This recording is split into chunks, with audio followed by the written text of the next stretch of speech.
A është hapja e gojës shpesh në namaz, në këtë formë, thot shejem syshit dhe çfarë duhet me ba. Gjëja e parë që duhet ta bëjmë është mos mu friksu për këtyne gjanave. Mi marrë me qetësi. Pastaj themi, pejgamberi alayhi salatu wasalam na ka tregu hapja e gojës namaz mund tjetë edhe vezvese prej shejtanit që me të largun nga përkushtimi në namaz. Mos me qeni përkushtum sa duhet. Çka me bo?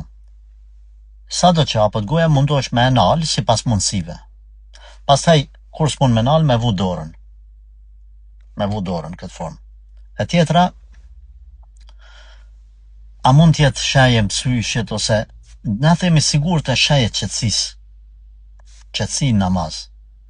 Kjo e qetësi mundet mu përcjell të mëllon nga imani, mundet nga fakti se shpirti jashtë namazit është shumë i ngarkuar edhe namazet gjon qetësin.